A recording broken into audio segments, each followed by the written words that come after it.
Hello, lovely humans. How are you on this fine day? Thank you so much for joining me. I'm Sarah Bueno, and I'm the host of Conversations with a Wounded Healer.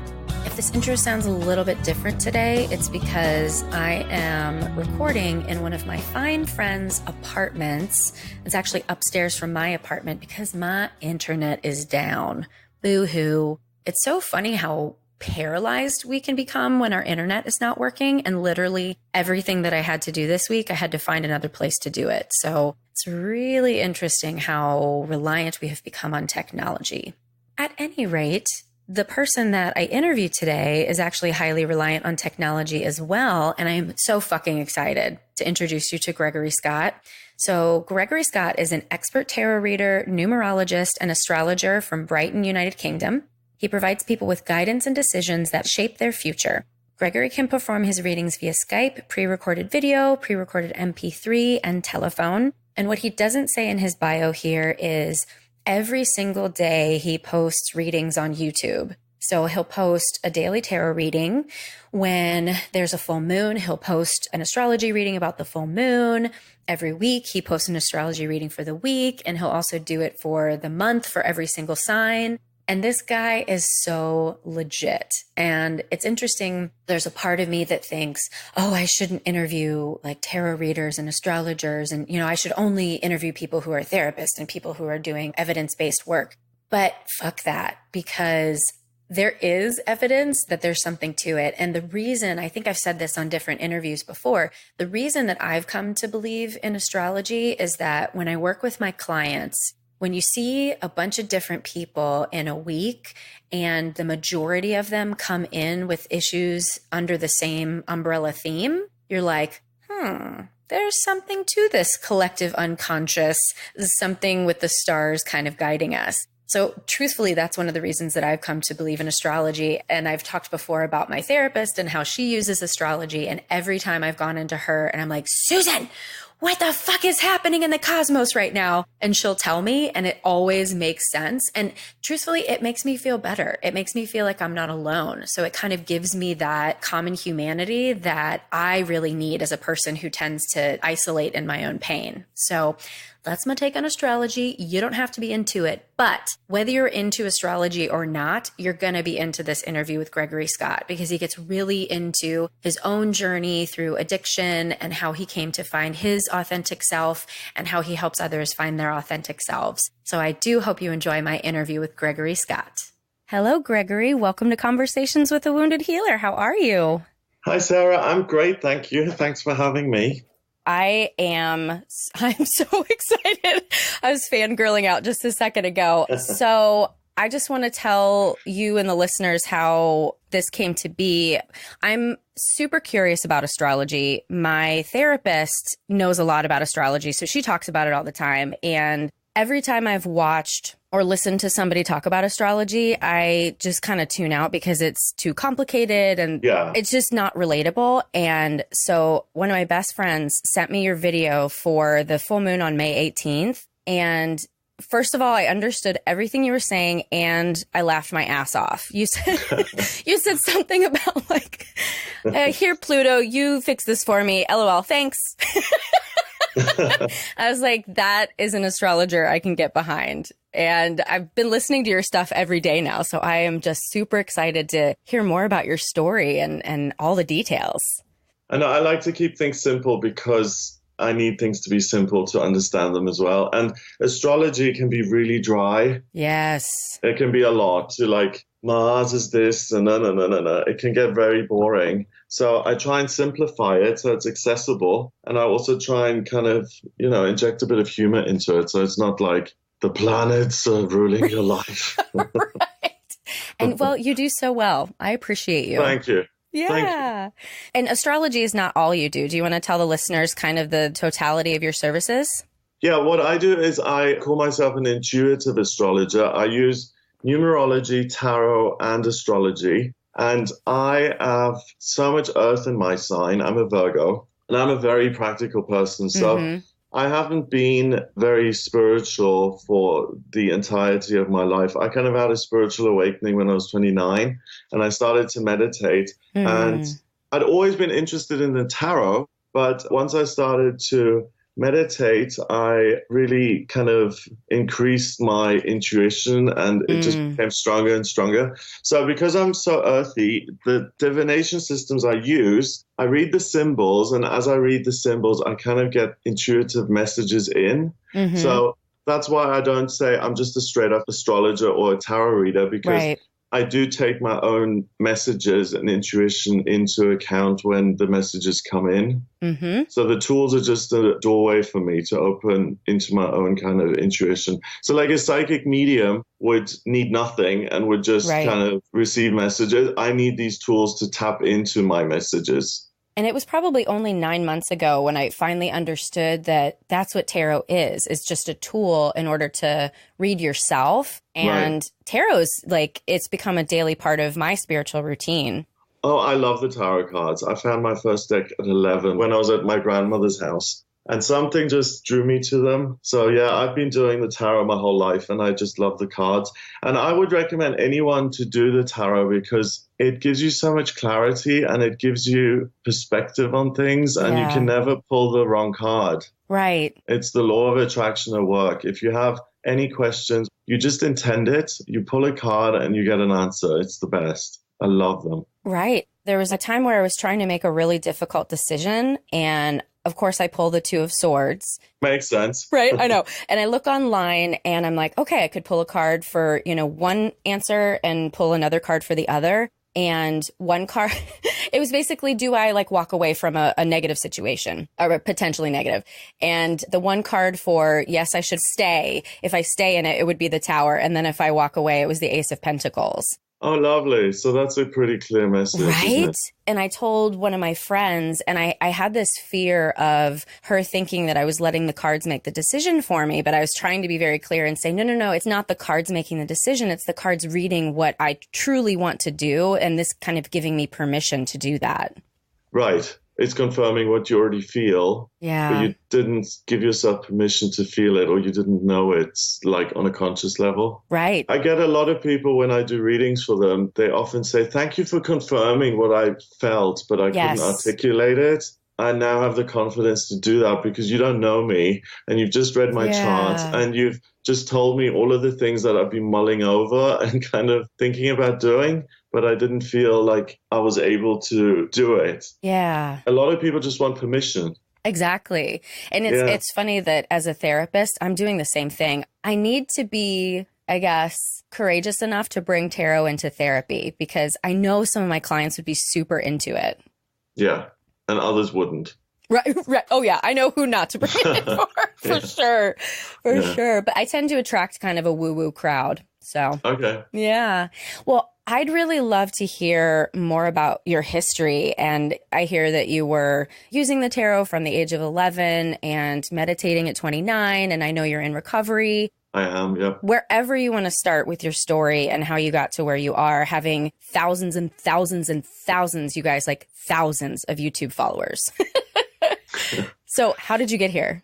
Well, I discovered the cards and there are a lot of symbols in the cards, astrological symbols, and they kind of led me to astrology because I always want to know what everything means. Yeah. As a Virgo, I just absorb information. I listen to everything. Even if people are just droning on and I try and tune them out, I can't. I just have to listen to everything.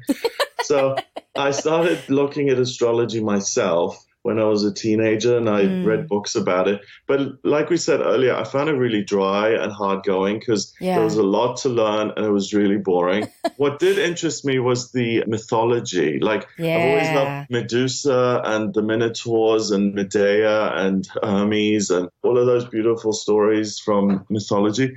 I used the tarot mainly through my 20s to just, as a tool and as a party trick. And I didn't really take it very seriously because I'm an addict and an alcoholic. And when I was 29, I'd finished everything by then. I'd finished all the drugs. And the only thing that was left was alcohol. And I stopped smoking, everything. I was just drinking. And I was just like, okay, I'm going to get super healthy now and I'm going to get rid of the alcohol as well. And I'm going to just have this amazing life and start going to the gym and be super fit. Right. It's a miracle. Yeah. I realized I couldn't stop drinking. And I was like, oh. So I went to meetings and they really freaked me out. The meetings I went to, they didn't stick to the original AA script. It was more really? like a weird little cult that they had going. Oh. So I ended up in treatment. I went to see a psychiatrist and he said, let's get you into treatment. So I went into a treatment facility, which was 12-step based. And they had group therapy and everything. And at that time, I was such a mess. I was so mentally destroyed that for me, my rock bottom was I was in the supermarket and I was standing there and I couldn't move for 30 minutes because I was just so overwhelmed by everything. Yeah. And I just stood there and I was like, I don't know where to go. And I just had this total meltdown. And I was like, okay, I need help. Because I was always like, I always had a plan. I always had a way to get out of things. I was always like ducking and diving and like ways to not accept responsibility for anything I did, So in treatment, I was so scared. I had such horrible social anxiety that I developed. I couldn't speak in front of more than 2 people at a time. So my vocal cords would close up and I was just terrified. The psychiatrists and stuff, they put me on medications and they said I'd have to stay on these medications for life and all of that stuff. I came out of the treatment center. I really threw myself into AA. I don't do things by half. So I'm extreme in everything. So I drank extremely. So obviously I had to go do 6 meetings in one day. Oh my God, that's extreme. Just special like that. Right. So I did lots of meetings for the first year. I ddid 2 meetings a day. Wow. And when I see people coming into the rooms these days, I'm just like, why are all these people in such good shape coming in here? Because when I came in, I was like shaking. I couldn't stay on the seat. I couldn't speak. I couldn't look anyone in the eye. Yeah. I was terrified. I was sweating buckets. And I see these newcomers coming in these days and they're like, hi, everybody. My name is like, wow. Do you even need to be here? Do you have a problem? Anyway, I did have a problem. After the first year, I really realized how nuts I really was, like looking back on that first year. And then at 2 years, I was just like, wow, I've come a long way. And I really had been insane, like for my 20s. It's been my 9th birthday. Congratulations. Thank you. And every year it's got better and better. But in the rehab, they were kind of direct with me. And one of the counselors just said, Greg, once you get out of here, you need to get a sponsor and you need to do the steps. But when you do your 11th step, you need to find a genuine connection with a higher power. That's a genuine connection. Otherwise, you're going to relapse and die. Oh, okay. That's that. And that's that. I need people to talk to me directly. Like if someone kind of wishy-washy's around it, you need to be direct with me to get through to me because I'm just like, yeah, whatever. Right. So I took that on board. I was like, wow, okay. And I tried different meditation things. I ultimately ended up with one that did work for me. And TM, right? Yeah, transcendental meditation. And it was like, hallelujah. It was like an epiphany moment. Like I could take the washing machine that never ends. I could take off for the first time. And also, I'm gay and loneliness had always been this huge factor. And it's like, oh, if you had my life, you'd drink too. Yeah. Woe is me. Yeah. Woe is me. And I'm all alone. So the drugs and the booze are like my best friends. And I'm entitled to drink because no one loves me. And I'm all alone and stuff. And the meditation, it really filled that hole in the soul, as they call it in the rooms, that gap. Because it really made me feel like there was a higher power there that really loves me. And I identified as an atheist really in my 20s, but I wasn't. I was just angry at God. I grew up in South Africa and it was very fundamentalist Christian. And my parents were like Christian, but we went to church once a year at Christmas. It was that kind of Christianity. Right. And they sent me to this boarding school at 10. And it was a born again Christian kind of boarding school. And I realized I was gay at like 11, 12. And I was just like, oh shit, I'm like one of those people on the news. I'm like, I'm fucked. And I was like, oh my God. The school was like, you're going to burn in hell. Whenever the theme of gay people came up, it's like, well, those are just sinners and stuff. So at that point, I was like, you can't trust anybody. You have to keep this secret. And that's something I still struggle with. It's just like I keep people at arm's length because, which is weird because I go on the internet and I talk about everything and I have no secrets at all. And I just run my mouth endlessly. And I'm like super authentic. I feel like I have to be for some reason online for people to really know me. But then in my personal life, I'm really shy and it takes ages for me to open up. But so it's a weird dichotomy. But I understand that because there's a certain level of performance that is authentic because I do the exact same thing. The vulnerability that I share is not vulnerable for me, but it seems vulnerable to other people. But I'm just like, fine sharing that. But my intimate stuff, like, nah, that's only for my inner circle. Right. I totally get that. Yeah, because you kind of abstracted like the story of, how I ended up in rehab. And by telling it to other people, it's like you abstracted and it didn't really happen to you and it can't hurt you anymore. It takes the power out of it. So when I talk about things that really are heartbreaking, then I feel like by making a video about it, it can't touch me anymore. And people watching the video like, oh my God, you're so authentic and honest. And like I made a he dumped me video once. Is that still on YouTube somewhere? I want to find that. It's still on YouTube. People love that because seeing me in pain is like super interesting. Well, anyone in pain, I mean, that's reality TV, right? Yeah, like people love to see other people suffer. So I've got quite a few views on that, but I need to take it down soon because whenever I'm like online dating and stuff, people watch that video. And one guy, I'd arranged a date with him and he's like, actually, I just saw your he dumped me video and I don't think we're a match anymore. I think I'm going to cancel this. No. But, so I use the internet and I use videos like that to get rid of stuff, and it's really cathartic for me. So once I came out of the treatment facility, I started to meditate and I really listened to my guidance. And one day I was meditating and in my meditation, it says, become a school teacher. And I was like, oh, okay, well, I don't know anything about children and I've got social anxiety. So how's that going to work? I've got a master's degree in journalism. So I studied in Cardiff and in Sydney. And it's a whole complicated thing. Like I've never felt at home anywhere because we moved around so much. And so I was looking for my home and I was looking for love and I was just looking to anchor myself to anything really. I worked as a journalist in Amsterdam for a couple of years, but I was miserable. So when the school thing came up, I was like, okay, because part of the program is also that you're meant to be of service to people.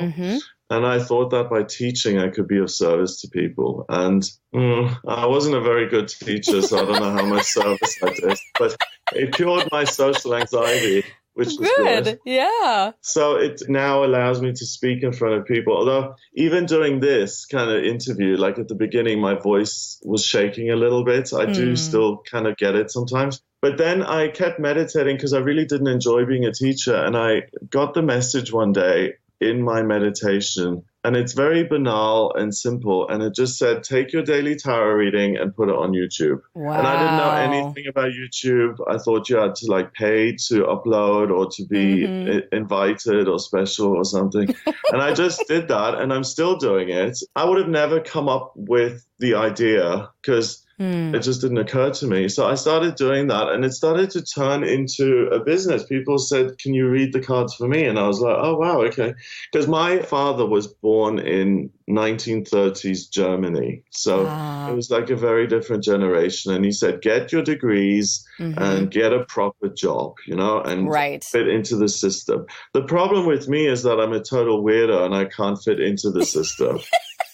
Same. Yeah. Okay, so you can relate. Like 50-year-old men hate me. Oh, yeah. They don't like the homo from South Africa who's like just always talking about his feelings, like they're just like, we want you to sell a product, just shut up. So I was like, okay, so I'm not fitting in. I'm not enjoying this. I started doing the videos on YouTube. And before that, while I was a teacher, I'd taken a distance learning course in astrology as well for like 2-3 years or something.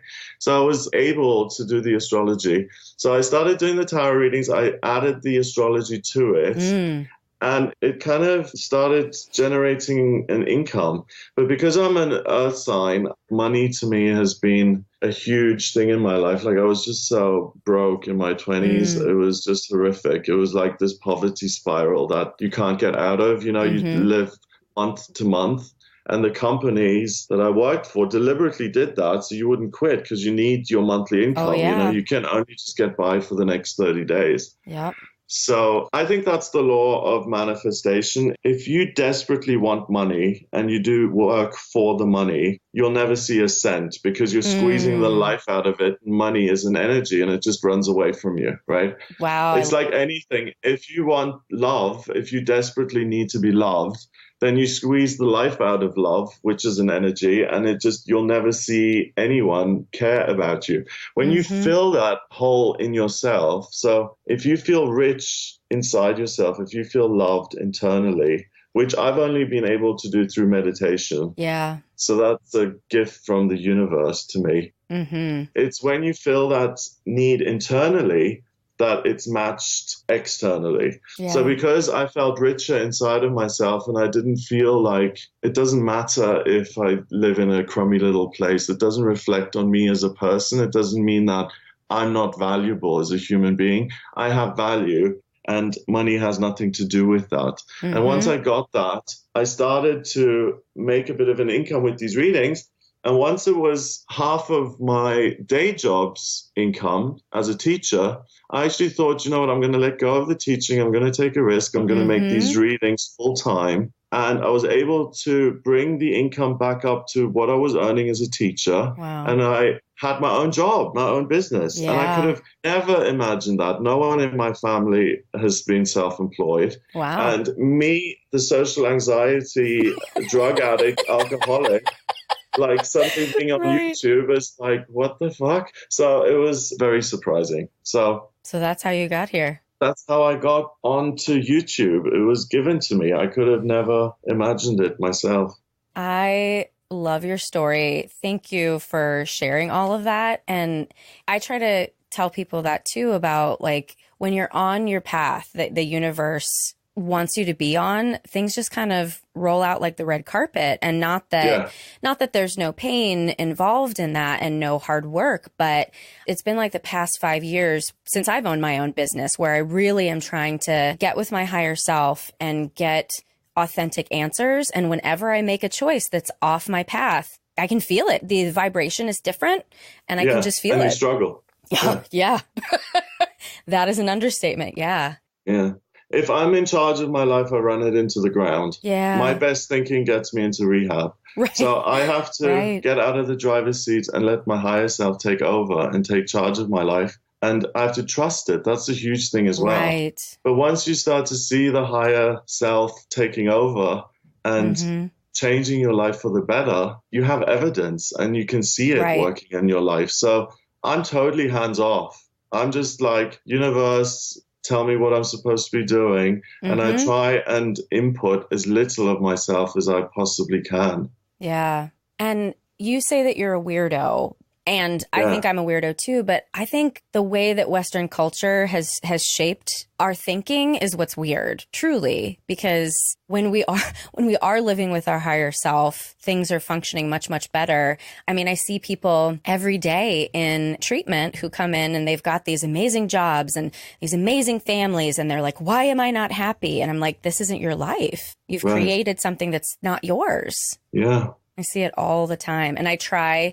It's society that's sick. Yes, yes. It's our culture that tells us we need all of these things to be happy. And that's why I think everyone could benefit from the 12 steps because as a society, we're not doing very well, I think. So I don't mind being labeled as a weirdo because, yes, I don't fit into the norm and the conventions of this society. And I'm proud of that. Yeah. Because the norms and conventions of this society are greed and cruelty and competition. Scarcity. And not caring. And not caring about your fellow man. And I really don't want to be part of that. I think there's enough room for everybody. Agreed. And I totally agree with you about everybody should be in 12-step. Like, being an addiction therapist, I always felt like a little bit of an imposter, not being in recovery from substances myself. But after I joined Al-Anon and really started understanding the 12 steps from the inside, it really did change my practice. And I teach social work students, and one of the assignments it's basically like substance abuse 101. And one of the assignments is that they have to go to a 12-step meeting and then do a presentation and write a paper on it. Yeah. And I just had a class last night, and they were thanking me for giving them this assignment. And they're like, this was the coolest thing that I've ever done. And I can't wait to go back, and I'm going to bring my friends. I'm trying to get them all to go to Al-Anon because they don't all need to be in AA necessarily, but I'm pretty sure there is a 12-step program for literally everything. I believe there's even a Chapstick Anonymous. So Are you serious? Yes. Oh, wow. Yeah. I thought I was going to have to go to Anonymous at one point because I was addicted to meetings. No, but when I first went, I was like, okay, what's the hidden agenda here? When's the other shoe going to drop? Because I don't trust anybody. And why would these people be talking about something? And then I heard the word God, and I was like, oh, here we go. Out of here. Yeah. It's the church trying to get me to kind of feel guilty about who I am and blah, blah. But then I realized it wasn't like that. It was a God of your own understanding. Because anything up until that point, if God was involved, I didn't qualify because I was an abomination, you know? I felt rejected. So when I got into the meetings, it was such a weird experience to have people in this society actually sit there and admit that they have flaws and fears and problems. You don't get that anywhere else. Right. Like at jobs, if you're working in an office, people are always just like, oh, my life is just so fabulous. And we're going to the Bahamas next week and check out the pictures. Look how happy we are. And, you know, behind closed doors, everyone's like miserable. So you don't get that in normal life. It's so important for people to go to meetings because it's like you make instant friends with people all over the world because they're just being honest and they're there. I just love being part of the 12 steps because I can go to a meeting in France and I can immediately meet people who understand what I'm going through completely because they're in exactly the same boat. And it's such a gift. And I didn't really realize because I was an ungrateful brat my whole life, really. You know? Wow. And I was like, I went to my first meeting at 18 and I just thought, these people just don't know how to do drugs properly. That's what they're That is not the first time I've heard that. That's awesome. I was just like, well, I can do it better. So you people are like losers. But when I went back, it was just like, oh my God, this is like, it's a network of people all over the world that I've tapped into. And it's just a miracle. You can't pay for that. It's amazing. Yeah. And that's what I tell clients. It's free. And you can figure out a way to relate. Yeah. Look for the similarities, not the differences. But part of the human condition, I think, is to want to feel different and to want to feel special. So people who get like caught up in that terminal uniqueness, those are the folks I see really, really struggling. Or I also see over and over, once people get to their fourth step, it's too much shame that they can't tolerate, that they continue to go back to using. Yeah. I found that surprising because I am like born in Germany. I'm gay. I'm an astrologer. And if I can identify in the rooms and if I can feel like I'm just the same as everybody else, it doesn't get much more niche than me. Right. But the other thing is when I got to my step 4, I couldn't wait to do it because I was just like, I am such a mess. Please show me why I am so full of self-hatred and why I can't look at myself in the mirror. Let's please just do this. Like my inventory sheets, we did it with sheets, you know, with the columns. Yep. And I had like, I think 33 pages of fears. Wow. They talk about the 100 forms of fears, and I was just riddled with fear. Yeah. I didn't have that many resentments. A couple of pages. And I didn't have a lot of sexual harm. That wasn't my issue. My big thing was the fear. That's how I was crippled, really. Right. So I couldn't wait to look at that stuff, to let it go, you know, and to share it with someone because it's like, wow, I've just shared the deepest, darkest, worst things about myself that I have been so afraid of. Like, I'm going to take this to my grave. And I've just shared it with someone and they've been like, oh, yeah, I've heard so much worse. And I was Right. like, oh my God, like, what? Like, I Yeah. can exist with other people. It made me right sized, you know, like I was a tiny little nothing, like a smurf size wise in terms of my self-esteem. Mm-hmm. And once I shared that with another person, I just grew by 6 foot. Yeah. It was amazing. I just felt like reconnected to humanity. And it makes sense because when you talk about your fears kind of being the biggest thing, and then meditation giving you a connection to a higher power, that kind of transformed into faith, right? And so I think faith is the cure to fear. Absolutely. And it's not something that happens overnight. Right, right. It's like the whole thing of, I can say I'm an alcoholic, but the saying it and admitting it is one thing, but for it to be anchored and for you to actually feel it, right, that takes months.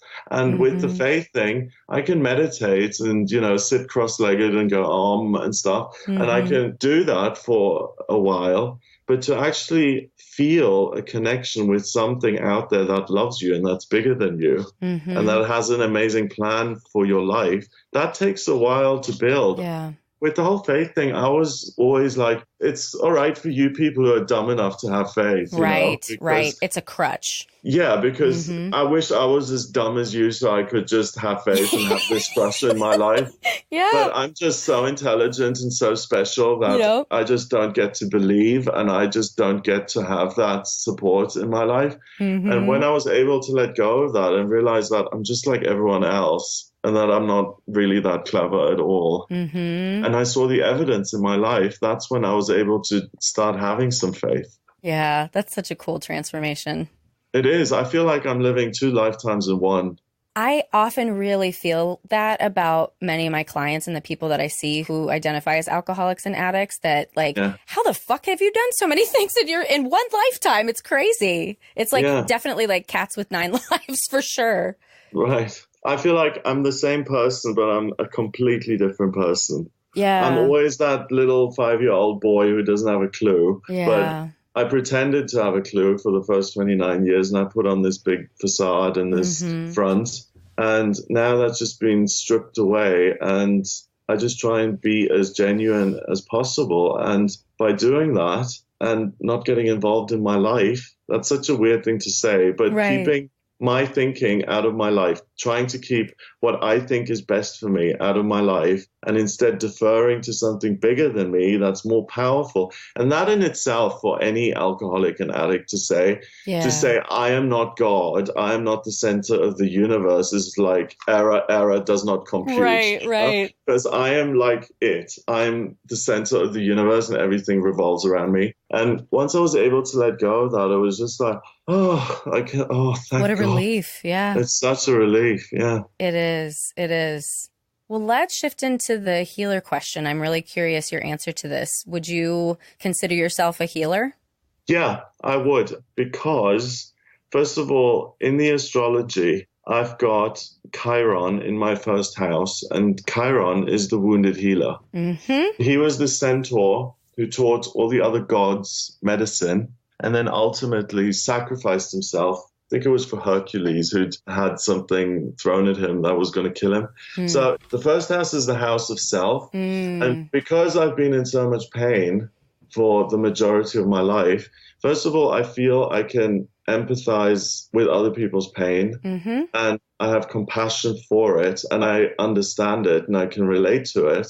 And second of all, I have a tool by the astrology to take that pain and to transform it into something that's going to be that person's biggest strength. Because once you heal your wounds, that's what Chiron is all about. It's like, it's the biggest problem in your life until you transform it to become your greatest strength. It's like a scar. If you cut your skin, once that cut is healed, the scar tissue is much stronger than the skin around it. Yeah. So when you actually face your fears and you embrace them, and then you look at how you can rebuild in an authentic way. And that's what the astrology and the tarot helps you do, because it gives you a roadmap for what you're good at, what your life purpose is. And it's like a shortcut to, if you're meditating and if you're doing the best, but you're not getting all the answers, it's like a shortcut. It's a support system. It's like a scaffolding that holds you while you're discovering things for yourself.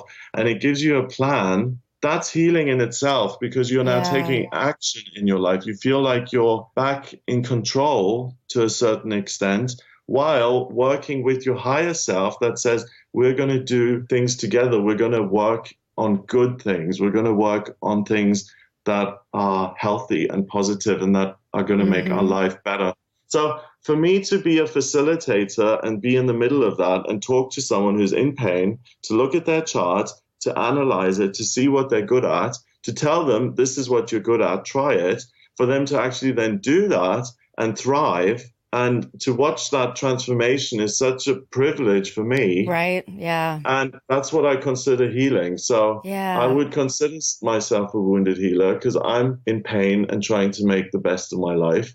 And that's what I try and do for the people I work with as well. Yeah. And when you were talking, I was just thinking about people who really have this desire to do something that's not aligned with their higher purpose, like public speaking, for instance. Yeah. I'm just kind of thinking about that, and the pain that I watch people go through trying to fit themselves like into this box that's not right for them. Do you find clients come to you like they're like, I'm really trying to get this gig off the ground and it's not working and da da da da da, and I'm imagining the cards just show you like, yeah, you're supposed to be like driving a truck or something like totally different.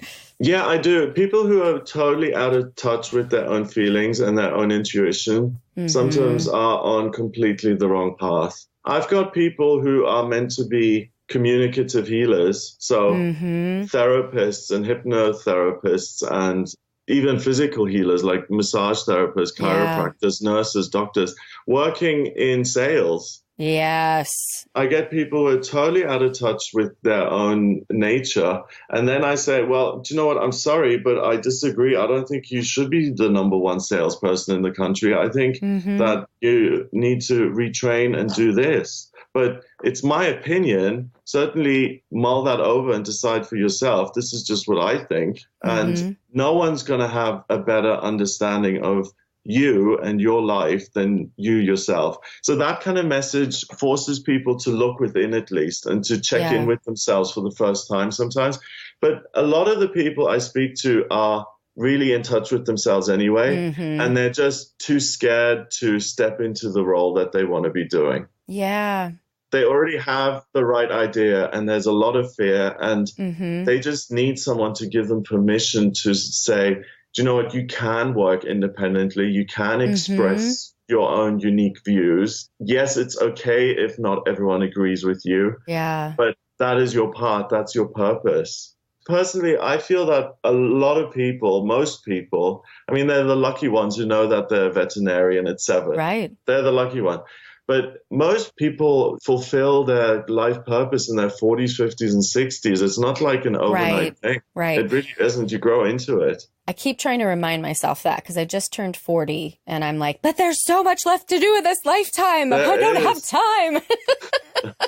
Happy birthday. And like if you're 40, that's when you're really an adult, and that's when you're starting to do the right things for you. Because society boxes us in as well. Society, like, I mean, my dad, he wanted the best for me, so he says, you're very verbal, you never, so do something like journalism and do something like with communication. But it just wasn't the right box for me. And no vocational counselor is going to say, oh, I think you should be an intuitive sound healer with using crystals on the side, Man, they just don't have that in their list of jobs to tell you.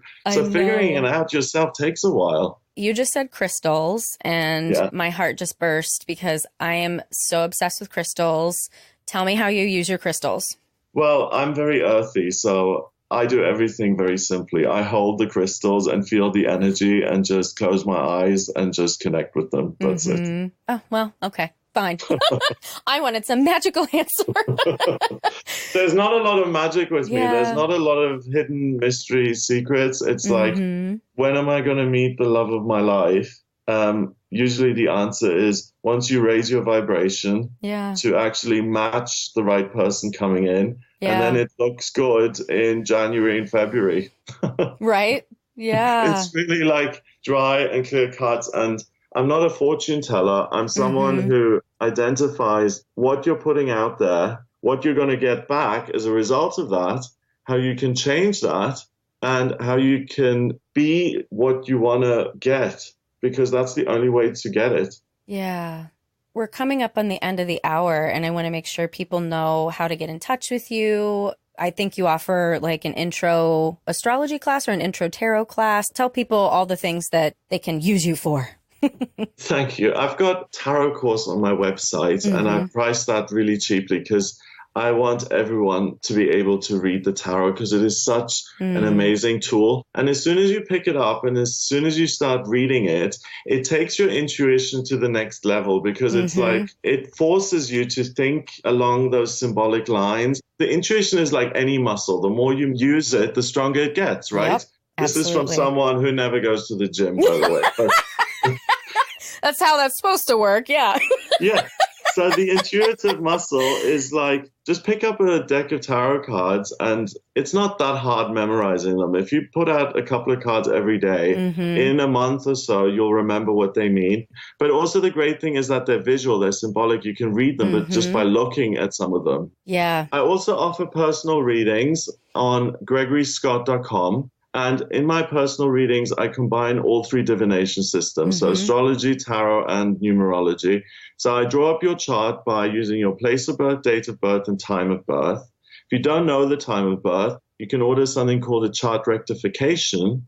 That's where I take 10 life events. So when you graduated, when you moved country, when you dumped someone, when you had a child, and I can work out your time of birth. Once I have the chart, it's a snapshot of the sky at the moment you were born, and it tells me everything about you, your life purpose, what your vocational aptitudes are, strengths and weaknesses, where the ego tries to sabotage you, love, romance, finance, all of that stuff. And I use the tarot alongside that. And I also use the predictive astrology to tell people what's coming up in future. But most of the work is really about analyzing the birth charts and telling people what their natural path is, because then they are able to take their destiny into their own hands and determine their own future. So I do all of that, and you can access that on gregoryscott.com. The YouTube channel is where I do most of my free videos. So I do a daily tarot reading. Which is fabulous, everyone. Please, please start watching it immediately. Oh, thank you. And I've done that for 5 years now, every day. I think it's 5 years. I started in 2013. So no, 6 years. So every day I do a daily tarot reading that's for everybody. It's just a kind of litmus test of what the energy of that day is going to be like for everybody. So of course, it's going to manifest itself differently for different people watching. We're not all the same, but the energy fundamentally is the same. I do a weekly horoscope. I do monthly horoscopes for each sign of the zodiac. So Aries, Sagittarius, Scorpio, things like that. And I also do yearly horoscopes. Then I do little vlog videos like, he dumped me, boo-hoo. I'm going to watch that immediately when we hang up before you take it down. I've got so much support on that video. It's just, it was so humbling, the lovely messages I got. But then I also do things like, I'm in Copenhagen and I tour the city so that people can be there with me. And when I go to the Eden Project in Cornwall and stuff like that. So just the people who watch me, that they get to know me a little bit and what I do in my personal life. So I do those vloggy kind of things. And then I do live readings on YouTube where I sit there with a deck of tarot cards and you can ask me questions. Oh, wow. And I will pull a card for you and I will give you an answer via the tarot. Which is just a very basic, simple one-card answer. It gives you a bit of a clue in terms of should I, shouldn't I? And I say the cards are saying you should. for instance. Yeah. If you want a fuller reading, then you can get in touch with me via the website, gregoryscott.com. But I do the free tarot readings online on YouTube because some people can't afford a reading. Yeah. And some people, it's really foggy. They have no idea whether to go left or right or whether to just stay put. Mm-hmm. And those free readings are a really good way to just give people the answers that they want. And sometimes it's just a yes or a no. I'm a very kind of no frills person. It's not like, oh, the mystery of the universe is telling me right now that, it's never like that. Yeah. It's never like that. So that's what I do. And that's how you can get in touch with me. You are one of the most delightful humans. I just have to tell you that. Oh, thank you. Can I just name the link of the YouTube channel? Please. It's youtube.com and then it's /Tarot Astrology, just one word. So Tarot Astrology together, and you get to my channel, or you just type in Gregory Scott. My gorgeous little face appears, and you can just click on that, and then you're on my channel. So it's easy to find.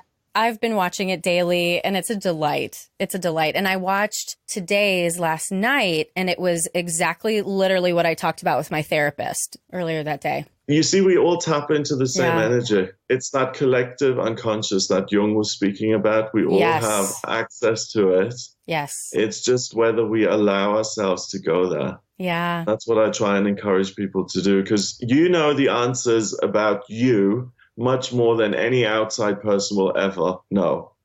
Absolutely. Your higher self at least does anyway, once you get the guck away. Exactly. Once you clear that thing and the dirt that obscures your connection to your higher self, once you clear that out, then you don't need people like me, because you can answer those things yourself. And that's why reading the cards for yourself or just knowing what your higher self says, that's the best advice you can ever get. Absolutely. Well, this was such a pleasure. I'm so happy to get up early to talk to you. Yeah, thank you. It's a pleasure for me too. I love talking about myself, so this was a pleasure for me as well. I love that. So few people say that, but I also love talking about myself, so thank you. I love the sound of my own voice as well. I do too. That's why I have a podcast, right? That's exactly why we do what we do. Thank you so, so much for listening to my episode with Gregory. Wasn't he absolutely a delight? I just can't get enough of watching him on YouTube. Pretty much every single day, I'm watching his readings now. So you can find more about him on our website at www.headhearttherapy.com/podcast. And thanks as always to the Creative Imposter Studios for editing, to Liam O'Donnell for the album art, and to Ben Mueller for our theme music. To find more information about us at Head Heart Therapy, you can go to the Head Heart Therapy website. You can follow me on Instagram at Head Heart Therapy. You can follow me on Facebook at Head Heart Therapy. And what else? I don't know. You guys know where to find me. Thanks so much. Until next time. Bye-bye.